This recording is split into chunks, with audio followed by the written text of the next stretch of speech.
En 2019, une entreprise qui loue des bureaux est valorisée à 47 milliards de dollars. 47 milliards. Plus que certaines banques, plus que des groupes industriels centenaires. Cette entreprise s'appelle WeWork. Elle promet de révolutionner le travail, de créer une communauté mondiale, de transformer les villes. Son fondateur est présenté comme un visionnaire, un prophète de la nouvelle économie. Les investisseurs se battent pour entrer, des milliards de dollars affluent. À sa tête, un homme charismatique, magnétique, imprévisible. Puis en quelques semaines, tout s'effondre. La valorisation chute de 47 milliards à moins de 10 milliards. L'introduction en bourse est annulée. Le fondateur est évincé. Et le monde découvre que l'une des startups les plus admirées de la planète perd des milliards. Comment une entreprise immobilière a-t-elle réussi à se faire passer pour une entreprise technologique? Comment a-t-elle convaincu des gens comme SoftBank d'investir des sommes colossales? Était-ce une fraude, un délire collectif ou simplement le symbole d'une époque où la narration valait plus que les profits? Voici l'histoire de WeWork, l'ascension fulgurante, le culte du fondateur et la chute spectaculaire d'un empire construit sur une promesse. Parce que parfois ce ne sont pas les chiffres qui font rêver, ce sont les histoires.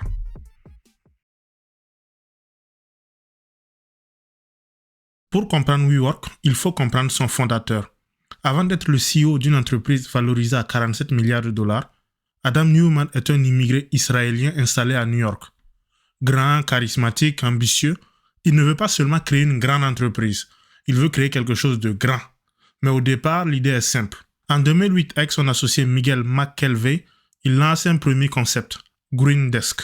Le principe est simple, louer un grand espace, le diviser en petits bureaux, et les sous-louer à des freelances et startups. À l'époque, le coworking existe déjà. Ce n'est pas nouveau, ce n'est pas révolutionnaire. Mais Adam comprend quelque chose d'essentiel. Ce que les gens cherchent, ce n'est pas juste un bureau, c'est un sentiment d'appartenance. Greendesk est vendu, et en 2010 naît officiellement WeWork.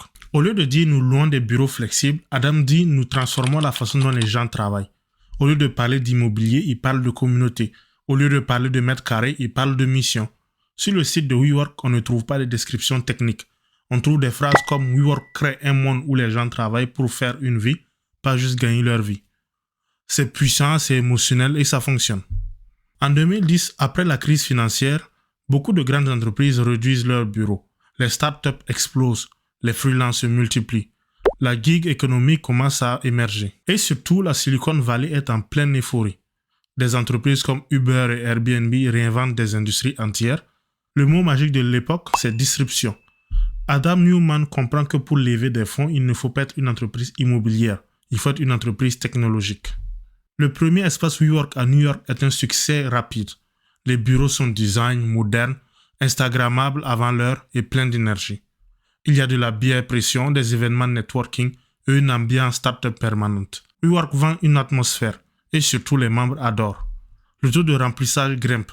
Les investisseurs commencent à s'intéresser. Mais très vite, Adam ne parle plus seulement de bureaux. Il parle de réinventer les villes, de créer une conscience collective, d'élever l'humanité. Certains employés racontent qu'ils parlaient de WeWork comme d'un mouvement spirituel. Et c'est là que la frontière devient floue. Est-ce que c'est une entreprise ou un culte du fondateur? En quelques années, WeWork passe d'un seul espace à New York à des dizaines d'immeubles, puis à une expansion internationale agressive. Mais ce n'est que le début, parce qu'une chose va tout accélérer. L'arrivée d'un investisseur prêt à injecter des milliards et à transformer une start-up prometteuse à une machine à brûler du capital. En 2014, WeWork n'est plus une simple start-up new-yorkaise. C'est une machine en marche. Les bureaux se remplissent, les entrepreneurs adorent l'énergie, les investisseurs sentent une opportunité. Et puis un homme entre en scène. En 2019, SoftBank investit massivement dans WeWork. À sa tête, Masayoshi Son. J'ai fait une vidéo sur lui, c'était ma dernière vidéo. Si ça vous intéresse, je vous la mets en description. Masayoshi Son est un investisseur connu pour ses paris gigantesques. Il ne cherche pas des entreprises rentables, il cherche des entreprises dominantes. Lors de leur première rencontre, Masayoshi Son aurait posé une question simple à Adam Neumann. Veux-tu être un poisson ou une baleine? Adam a choisi la baleine. Et à partir de là, tout a changé. SoftBank injecte des milliards via son fonds Vision Fund. Objectif, conquérir le monde. WeWork ouvre alors des dizaines de nouveaux bâtiments par mois, des bureaux dans plus de 100 villes, des espaces sur tous les continents. La logique devient simple. Grandir plus vite que tout le monde avant que quelqu'un ne puisse copier. La valorisation explose. 1 milliard, 10 milliards, 20 milliards, 47 milliards en 2019. À ce moment-là, WeWork vaut plus que de nombreuses entreprises immobilières historiques, alors qu'elles ne louent que des bureaux. Mais derrière des annonces spectaculaires, les chiffres racontent une autre histoire. Pour chaque nouveau bâtiment, WeWork signe un bail long, 10 à 15 ans environ. Ils investissent des millions en rénovation et parient sur un taux d'occupation élevé. Le problème, l'économie ralentit, les startups ferment et la demande chute. Les loyers restent dus. Les pertes s'accumulent. En 2018, l'entreprise perd des milliards de dollars. Mais dans l'euphorie des levées de fonds, personne ne s'inquiète. Parce qu'à cette époque, une idée domine la Silicon Valley. Croissance d'abord et profit plus tard. On l'a vu avec Uber ou Airbnb. Sauf qu'il y a une différence majeure. Uber et Airbnb sont des plateformes. WeWork possède des engagements immobiliers massifs. Ce n'est pas un modèle asset light, c'est l'inverse. Pour justifier sa valorisation, WeWork se présente comme une entreprise tech. Elle parle de data, d'algorithmes, d'optimisation des espaces, de communauté digitale. Mais dans les faits, les revenus viennent principalement de la location de bureaux physiques. Et certains analystes commencent à murmurer. Ce n'est pas une entreprise technologique, c'est une entreprise immobilière déguisée. Mais tant que l'argent afflue, la fête continue. À l'intérieur de WeWork, l'ambiance est électrique. Croissance explosive, recrutement massif, fête grandiose, discours visionnaire d'Adam Neumann. Il parle désormais de We the Company, élever la conscience mondiale, redéfinir la vie. WeWork ne lance plus seulement des bureaux. Elle lance WeLife, logement partagé, WeGrow, école privée, des projets résidentiels. La vision devient totale. En 2019, une décision va tout changer. WeWork annonce son introduction en bourse. Et pour la première fois, elle va devoir montrer ses chiffres au monde entier. Ce qui était une histoire inspirante va devenir une autopsie publique. Août 2019. WeWork dépose officiellement son dossier d'introduction en bourse. Ce document s'appelle le S-1 et c'est le moment de vérité. Jusqu'ici, WeWork contrôlait son récit, ses conférences, ses interventions, ses présentations investisseurs. Mais maintenant, les chiffres deviennent publics et tout le monde peut les lire. Les analystes ouvrent le document. Première surprise, 1,9 milliard de dollars de pertes en une année. Des milliards supplémentaires d'engagements locatifs sur le long terme. Un cash burn massif. WeWork ne gagne pas d'argent, elle en brûle à une vitesse vertigineuse. Et plus elle grandit, plus elle en perd. Tout le monde s'est rendu compte que ce n'était pas une entreprise tech scalable. C'est une entreprise ultra exposée au cycle économique. Puis les investisseurs découvrent autre chose. Adam Neumann possède personnellement certains immeubles loués ensuite à WeWork. Il a vendu la marque We à sa propre entreprise pour des millions de dollars. Et enfin, il a contracté des prêts importants garantis par ses actions. Et surtout, Adam Neumann contrôle l'entreprise grâce à des actions à super droit de vote. Même avec une petite part du capital, il détient un pouvoir quasi total. Un investisseur résume alors la situation. On nous demande d'investir des milliards dans une entreprise contrôlée par un seul homme qui ne peut pratiquement pas être invincé. La confiance commence à s'effriter. Autre détail troublant dans le S-1, le ton. Le document parle plus de mission et d'énergie spirituelle que de rentabilité. On y trouve des phrases presque philosophiques. Pour Wall Street, c'est un signal rouge. Les marchés ne financent pas des manifestes, ils financent des profits futurs crédibles. Quelques semaines plus tôt, WeWork était valorisé à 47 milliards de dollars sur le marché privé. Après l'analyse du S-1, ses estimations chutent. 30 milliards, 20 milliards, 15 milliards, 10 milliards. Les investisseurs institutionnels refusent d'acheter au prix prévu. L'IPO devient intenable et la pression monte. Le conseil d'administration agit. Sous la pression des marchés de SoftBank, Adam Neumann est poussé vers la sortie. Il quitte son poste de CEO. Mais voici le paradoxe. Malgré l'effondrement, il repart avec un package estimé à plus d'1 milliard de dollars. Entre rachat d'actions, frais de conseil et accords divers. Malheureusement, l'entreprise vacille, mais le fondateur part riche. En interne, c'est le chaos. Projet annulé, embauche gelée, licenciement massif et fermeture de site. L'ambiance euphorique disparaît. Ce qui était une start-up visionnaire devient un cas d'école. Les médias parlent de bulles et d'excès de la Silicon Valley. WeWork devient un symbole d'une époque. Une époque où lever des milliards était plus important que prouver un modèle durable. Le cœur du drame n'est pas seulement financier. C'est une erreur fondamentale de narration. WeWork a voulu être comparé à Airbnb et Uber. Mais ces entreprises sont des plateformes digitales. WeWork avait des immeubles physiques, des engagements à long terme et une structure de coûts rigide. Quand la confiance s'effondre, le modèle ne tient plus. Puis arrive 2020, une pandémie mondiale. Le télétravail explose. Les bureaux se vident. Ce qui était déjà fragile devient extrêmement vulnérable. WeWork survivra encore quelques années, mais l'âge d'or est terminé. 2020, pandémie du Covid-19. Les entreprises ferment leurs bureaux. Le télétravail devient la norme. Les centres-villes se vident.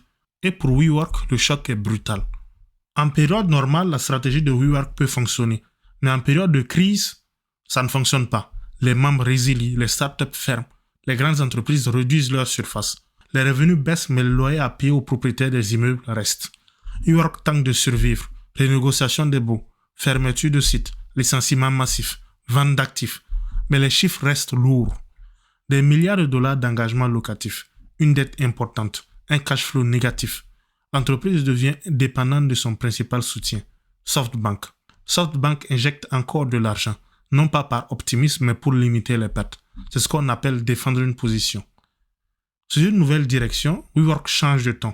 Moins de discours mystiques, plus de rigueur financière, réduction des ambitions. On parle désormais de rentabilité, de discipline, de restructuration. Ironiquement, le marché commence à reconnaître que le coworking a un vrai rôle dans un monde hybride. Mais le problème n'est plus la demande, c'est le passif accumulé. En 2023, la situation devient intenable. La dette pèse lourd. Les taux d'intérêt ont augmenté. L'immobilier commercial est sous pression mondiale. WeWork finit par déposer le bilan sur le Chapter 11 aux États-Unis. C'est une procédure de restructuration, ce n'est pas une disparition immédiate. Mais symboliquement, c'est la fin de l'illusion des 47 milliards. Ce qui rend cette histoire fascinante, c'est ceci. Le coworking n'était pas une mauvaise idée. Aujourd'hui, le travail hybride est devenu courant. Les entreprises cherchent toujours de la flexibilité. Mais WeWork avait grandi trop vite, avait trop dépensé et avait trop promis avant d'avoir prouvé la solidité du modèle. Pourtant, l'histoire ne s'arrête pas là, parce que le fondateur controversé, celui qui a été évincé, est revenu sur le marché avec une nouvelle start-up. Et certains investisseurs ont encore parié sur lui. L'histoire de WeWork n'est pas seulement celle d'une start-up qui a échoué, c'est l'histoire d'une époque. Une époque où les taux d'intérêt étaient proches de zéro, où l'argent circulait en abondance. Les investisseurs cherchaient de la prochaine licorne. La croissance comptait plus que les profits. WeWork n'a pas inventé ce système, elle est devenue le symbole. WeWork a prouvé une chose, une bonne histoire peut valoir des milliards. En se présentant comme une entreprise technologique, elle a obtenu une valorisation digne des géants du digital. Mais une histoire ne remplace pas une structure de coûts solide, un modèle résistant aux crises et une gouvernance équilibrée. Quand les chiffres sont devenus publics, la narration n'a plus suffi. L'investissement massif de SoftBank a agi comme un accélérateur. Accélérateur de croissance, accélérateur d'ambition et accélérateur d'erreur. Quand des milliards sont disponibles, la discipline devient optionnelle. Et dans un environnement où les marchés privés valorisent l'expansion avant la rentabilité, les risques structurels passent au second plan. Adam Neumann n'était pas simplement un dirigeant imprudent.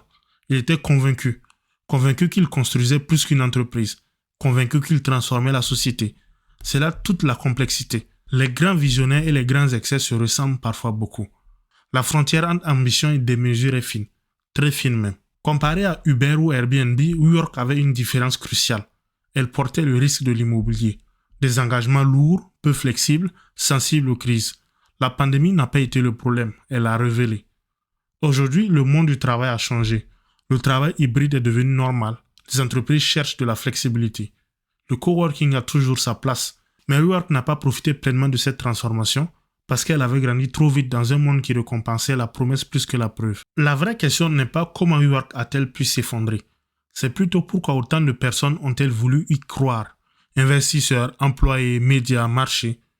WeWork racontait ce que tout le monde voulait entendre. Une nouvelle façon de travailler, une nouvelle façon de vivre, une nouvelle économie. Et dans une période d'euphorie financière, c'était suffisant. WeWork n'était pas la première entreprise à confondre croissance et solidité. Elle ne sera probablement pas la dernière. Mais son histoire restera comme l'un des plus grands rappels que les marchés finissent toujours par demander une chose simple. Les chiffres doivent un jour raconter la même histoire que la vision.